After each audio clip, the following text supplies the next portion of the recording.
Yesterday marked 3 years since Russia's full-scale invasion of Ukraine. And over the last few weeks, it's felt like the fate of the country is being as much decided now as it was then. Ukraine and its leader, President Zelensky, have come under intense pressure from Donald Trump and his administration to do a deal with Russia. They even claim that Ukraine started the war. Their hostility towards Ukraine seems to be part of a wider belief that America is done with Europe and needs to quit the continent and leave behind its troubles. In his new book, Who Will Defend Europe, Keir Giles argues that this withdrawal, combined with Russia rebuilding its military after initial setbacks in Ukraine, has left Britain and Europe dangerously exposed to future Russian aggression. In our talk today, Keir and I touch on whether Putin is someone with Hitler's ambitions but only Mussolini's capabilities, whether recent European rhetoric on defence and rearmament will be met with actions, and if Macron and Keir Starmer will be able to persuade Donald Trump to soften his approach to Ukraine. However, from the clips I've seen of Macron's Oval Office conference with Trump, I don't know how successful that's been. I hope you enjoy our talk.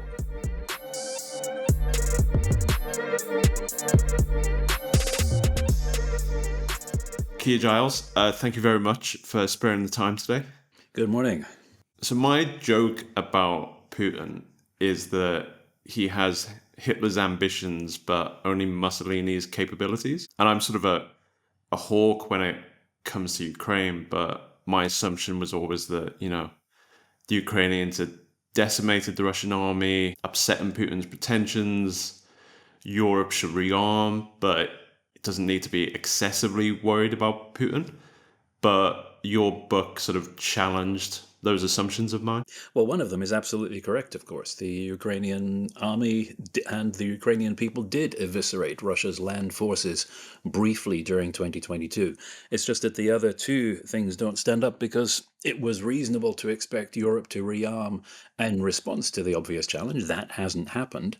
And so whether or not you compare Putin with Mussolini in terms of strength, it's not what you've got, it's what you're actually prepared to do with it. And that's where we've seen Putin playing to his strengths and Europe as a whole not taking advantage of any of those huge preponderances in terms of military power overall, of economics, etc., to actually resolve the situation. So Putin is sitting pretty, especially, of course, now that he has the United States on side to force through his terms against Ukraine and against Europe. I mean, a stat that surprised me in the book is the Russian army is about 15% larger than it was in February 22. Well, that was from April 2024. That was a U.S. assessment. General Cavoli, the head of U.S. European Command, also, of course, Strategic Supreme Allied Commander Europe, briefing in Washington, D.C., trying to point out exactly the conversation we're having now, that no, Russia is not eliminated as a problem because they've already rebuilt their army back bigger. And of course, it's not the same army as it was before. This is just one of the iterations that we've seen of Russia trying to design a new military force for a new way of fighting that it thinks is now relevant. But the fact is that if there's nothing to stand against it, it doesn't really matter how high quality or not it is.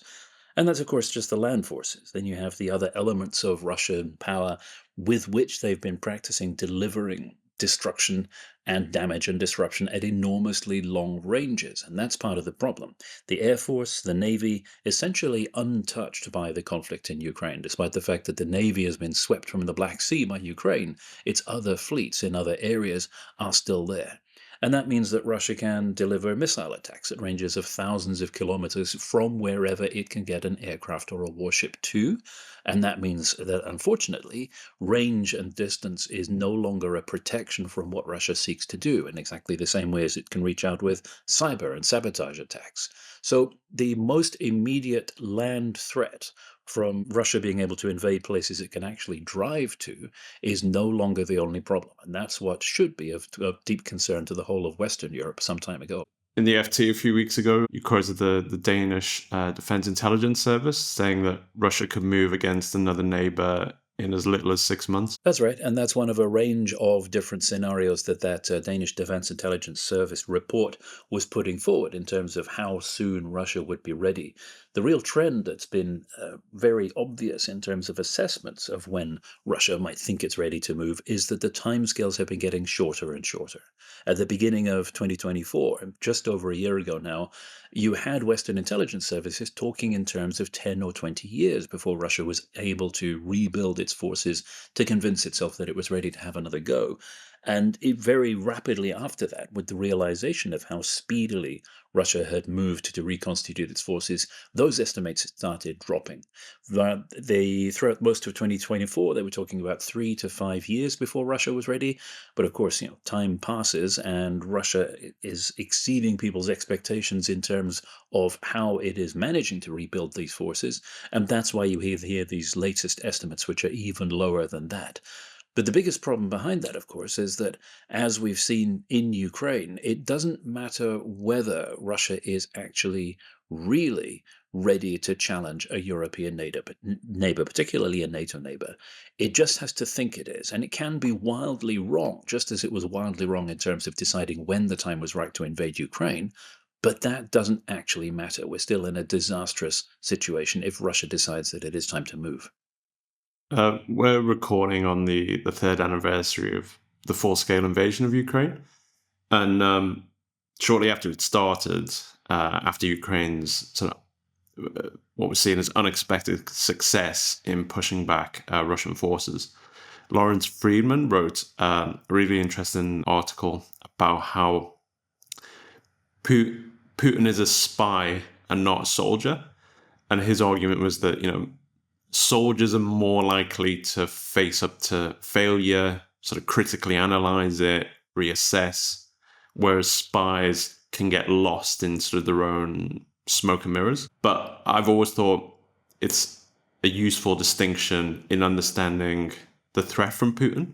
Like my assumption was always that, the biggest threat to sort of Europe and Britain and America is subterfuge, subversion, propaganda, culture wars, corruption. Whereas the strong sort of argument in your book is that it's both combined. It's both the military and the sort of intelligence side. That's absolutely right. We shouldn't think of the threat to us from Russia as being limited to just one particular means in which Moscow can reach out and do damage, because what has been proven to Russia again after multiple times previously is that military action actually gets the results that they want. And any other country, of course, would have been deterred by the massive cost of that military action, the casualties, the economic cost, the transition to a war economy, which is going to do irreversible damage to Russia's economic future. But as we've known for a long time, these are not setbacks that actually give Russia pause and any reason to reconsider the direction it's heading in. So what that means is that there are none of the downsides to direct overt military action that would cause other countries to hold back from it, even if they did consider this was the most appropriate means for dealing with a situation, which is, of course, not something that tends to occur to most Western European countries. What that means is that there is the long-term insidious threat of the kind that you described, the subversion, the subterfuge, the erosion of values, of trust in institutions, all of the ways in which Russia seeks to weaken countries it sees as adversaries. But now, particularly with the withdrawal of the United States from European security, there is not that deterrent element to hold Russia back from actual overt military action because, again, the downsides simply are not there anymore. I mean, that kind of touches on I guess the two sort of strategic problems driving who will defend Europe. One is sort of Russia's military resilience, and the second, as you've alluded to, is America losing interest in European security. I guess the book was published before Trump's victory, but it seemed to be written with the assumption that he would win. And I just wondered, has the last month been as bad as you expected or worse? In terms of the direction of travel, it's as bad as I expected. And you mentioned two strategic problems there. I would add a third. It is not just Russian determination to push on. It is not just the United States, which is now not only not standing in Russia's way, but actively helping Russia push on, but also the third element of that, and the one that is causing so much difficulty and soul searching and panic among European leaders now, is the long term refusal of Western Europe in particular to recognize that this was coming and to take steps accordingly. And the continuing erosion of defense capacity across Western Europe has left us in the situation where we are now, where political leaders have identified a task that armed force is essential for, namely stabilizing the situation in Ukraine and upholding any form of peace agreement. But they suddenly discover that actually their armed forces aren't capable of doing it. And that's the reason why we had this sudden reversal by Keir Starmer last week from saying, yes, of course, British troops have to be in Ukraine as part of the means of holding a peace settlement, to less than 48 hours later, after probably somebody had finally a quiet, honest word with him saying, well, actually, no, we can't do this without a US support. Of course, that US support that's already been explicitly ruled out. So, yes, the book was the text of the book was finished in the middle of 2024, June, July time, and it was describing the situation that has arrived now, because it was clear that this was going to happen to anybody that watched the signs without the wishful thinking and denialism that has gripped Western Europe for so long. As for how bad it is, the one thing that has surprised me is the speed with which the new regime in the United States has moved, both to destroy the functionality of the US government at home and to cut loose the United States from the international network of security arrangements that kept the US secure and prosperous and allowed it to exert power and influence around the world. And now, as we hear over the course of the last few days, they are starting on the DoD, on the Defense Department, to try to reduce the United States' military power, a means of achieving its ends. I was not expecting that to be such a swift process, specifically with regards to the United States' own interest. The immediate abandonment of support for Ukraine is less of a surprise. Trump working for Putin's interests is less of a surprise because it ties in precisely with what we saw in the first term of Trump's administration. But the part that has, I think there's a genuine excuse for being quite startled by, is the determination and swiftness with which they've implemented a plan for eroding US power itself.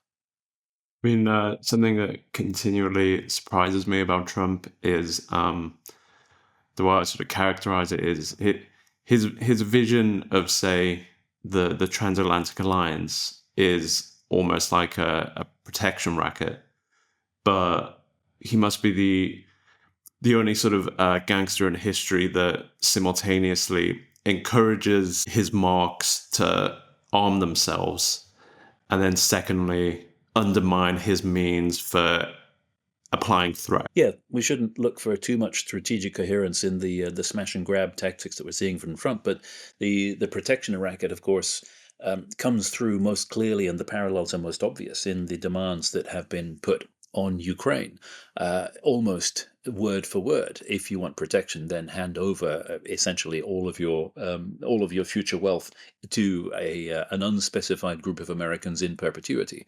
So it is very precisely a protection racket, and of course, what that means is Ukraine itself is faced with impossible demands from two sides, both from Russia and from the United States that it had thought of as a relatively supportive partner. And the terms with which those demands have been stated from both sides are probably worse than fighting on, even if at a substantial disadvantage because that US support has been withdrawn.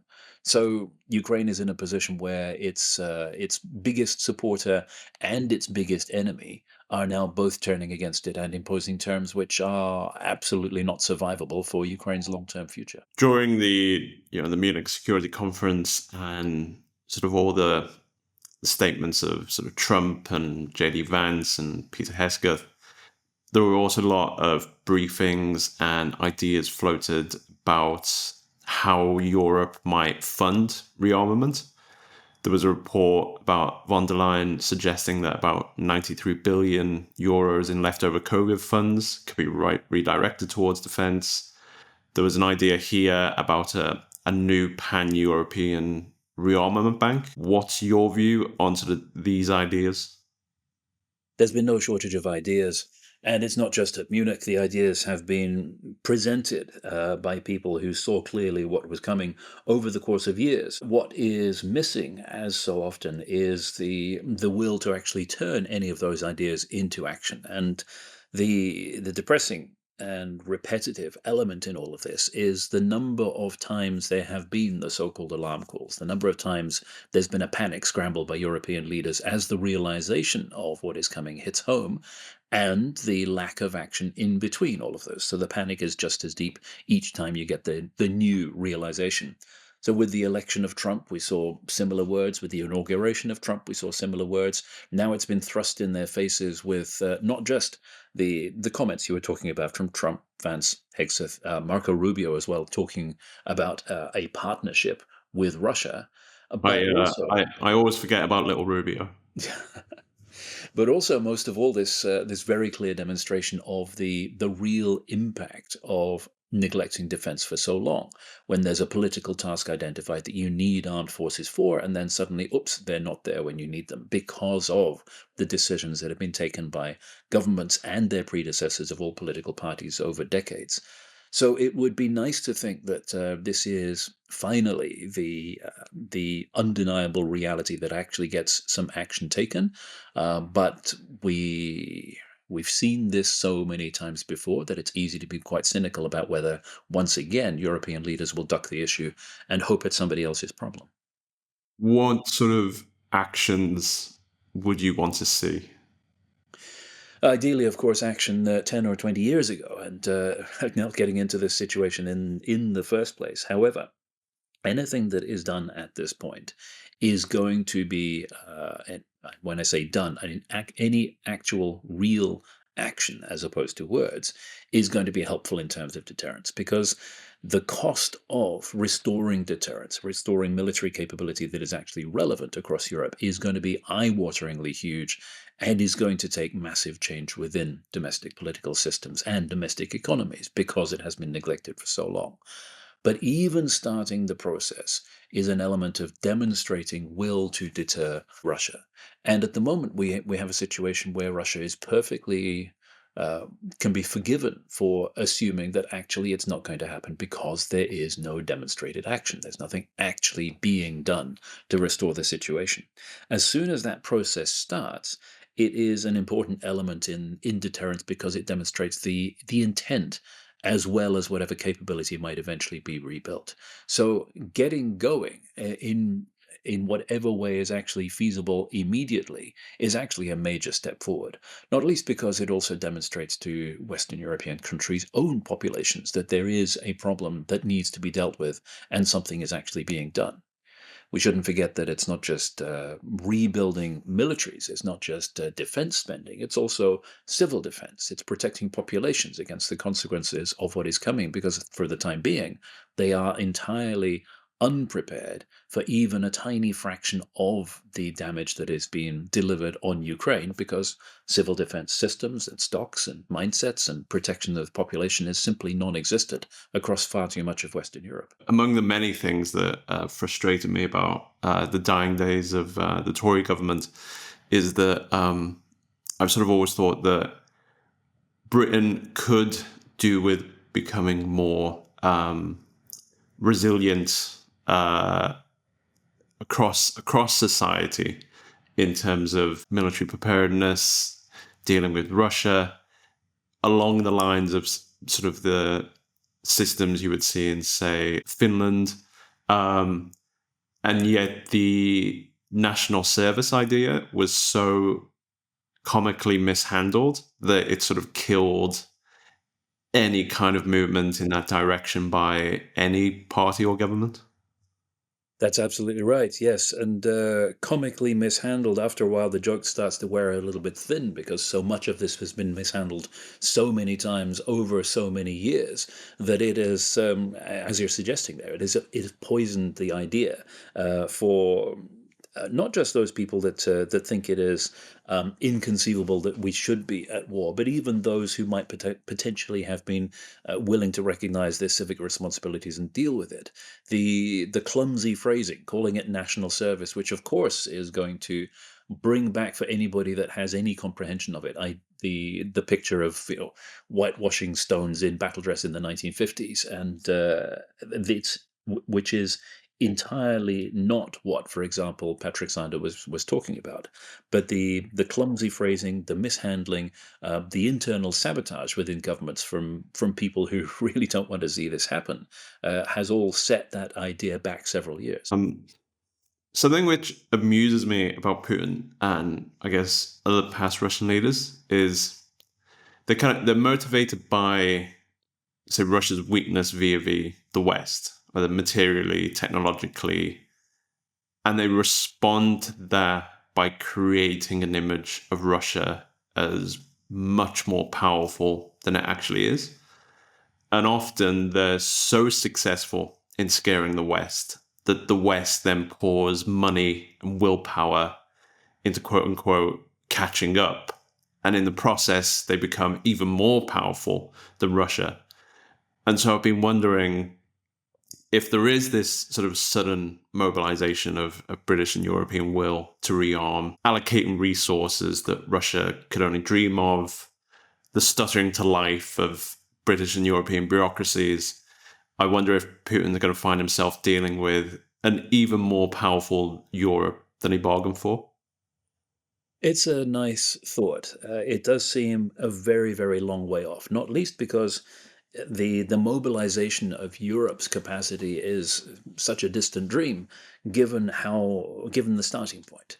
We've seen for so long across the continent from east to west the enormous differences between those countries that understand the challenge and are willing to grip it, and those that are still in a state of denial. And that follows the usual gradient from east to west. The closer you are to Russia, and in particular, if you have that memory within your population of what it means to be governed from Moscow, the more forgiving populations are of the extent of spending that is actually required to try to prevent that outcome again. But even so, that doesn't mean that there isn't major upheaval as a result of spending the amounts that are actually required to do that. Even in countries like Poland, now powering north through 5% of GDP and not stopping spending because, as one of the senior Polish civil servants I quoted in the book said, can we afford it? We don't have any choice. It does mean that there's still, even with that massive support in society for defense, there are still questions over the what it is going to do to the economy long term. Now contrast that with the UK, where you have a political leadership that, again, not just under this government but under the previous one as well, has not been able to conceptualize adjusting government spending priorities in order to make good the deficiencies in defense, cannot even bring itself to imagine shifting the emphasis in where it's spending its money to actually prioritize national survival. So it's a conceptual gap, and it's a failure of imagination that needs to be overcome before any of this can start. So I think President Putin doesn't need to worry for quite some time yet about being overmatched by European power. It will take a very long time to catch up with both the head start that Russia has had in terms of reconstituting its military, but also the mindset, the willingness, the actual ability to imagine using military force, which is still lacking among so many of our leaders. As we've kind of touched on, Ukraine is coming under immense diplomatic pressure, both from Russia and the Trump administration. What do you imagine the impact of America withdrawing some or all of its support for Ukraine? Well, we already see that. We know what the impact is. Ukraine is faced with impossible choices, not just the withdrawal of support, the failure to renew the support measures that are in place for keeping Ukraine afloat, and we've seen that, of course, already. The 6-month interruption in U.S. aid, which was incredibly damaging for Ukraine's ability to prosecute the war, but also now, of course, the United States declaring its intent to force Russia's surrender terms on Ukraine and looking at what leverage it can actually exert to bring that about. So, working specifically for the aggressor against the victim of aggression, and using such leverage, for example, as threats to cut off the Starlink service, which has been such a core element of the Ukrainian military's ability to communicate and to deliver strikes against Russian assets. All of these are ways in which the rug has been pulled from under so many of the assumptions that not only were basic to how Ukraine was defending itself, but also were basic to how the rest of Europe was planning to defend itself, because of not only the integration of the United States in NATO systems, but the way the US was providing so many of the enablers, so much of the backbone of military power. And that, of course, is a particular problem for any country which has built its militaries around the assumption that they will always be fighting alongside the United States, that is going to provide some of those missing capabilities, like, for example, the UK. And that, of course, is the reason why Keir Starmer has suddenly realized that what he wants the British armed forces to do is impossible, because they have been forced into a situation where they are dependent on the United States, and the United States is no longer dependable. H.R. McMaster, Trump's former national security advisor, was on the Today program last week, and he argued that Trump has an instinctive liking for Putin, but he also likes to talk. And if European leaders engage with him, talk to him, shoot the breeze with him, and sort of put forward the European case, as Keir Starmer and Emmanuel Macron will be doing this week, they could lead him back towards a friendlier approach towards Ukraine. What's your view on that? It does sound optimistic. Let's not rule out this possibility, but for those of us who've been watching this for a very long time, what we see at the moment, this procession of leaders to Washington to try to cajole Trump out of a course of action that he's already decided on, is disturbingly reminiscent of what we saw in late December of 2021 through to February 2022, when you had the same process ahead of the full-scale invasion of Ukraine. You had the same flurry of diplomatic activity around the world. You had the same procession of leaders trooping to cajole an autocrat out of doing something that he had already set his mind on doing, and presenting arguments that were irrelevant to him, that were simply not pertinent to his decision-making process. And everything we've seen suggested so far about what Keir Starmer could present in Washington as a counter-argument to what Trump wants to do seems to risk that same embarrassing level of irrelevance. So it would be nice to think that Starmer and Macron have been advised by the right people who know how to handle Trump. But, of course, let's look at the track record of particularly the British current government. Good advice seems to be in very short supply. You sort of argue in the book that the best thing for Europe to do in the short term is to sustain Ukraine's ability to sort of destroy and sort of degrade the Russian military. Right now, there's all this pressure on Ukraine to do a deal.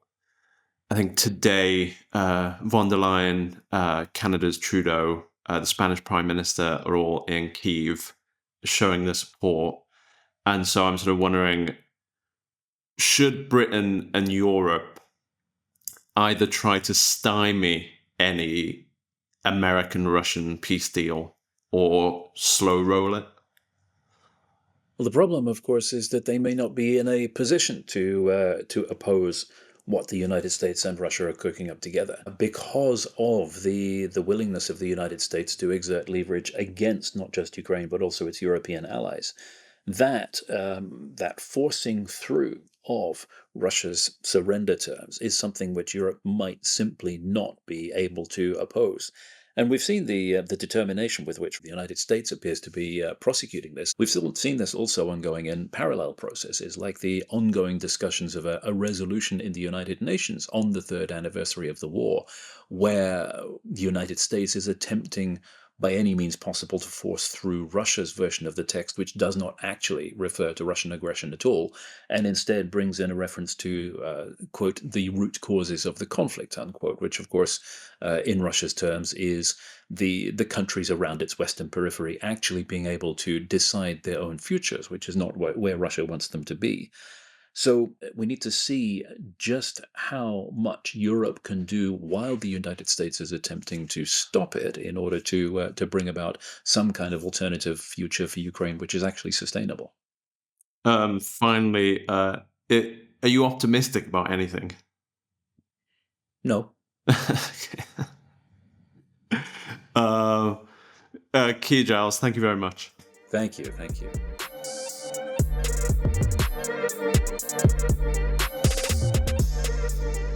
I want to thank Keir again for sparing the time. I don't know if it was possible to enjoy such a worrying conversation, but if you did, please like, rate, comment on whichever platform you're listening. If you would like to buy Keir's book, Who Will Defend Europe, check out the Strategy Aaron bookshop page. The link is in the show notes. Next week, I'll be building on today's episode with foreign policy expert Katja Bago. I hope you all tune in.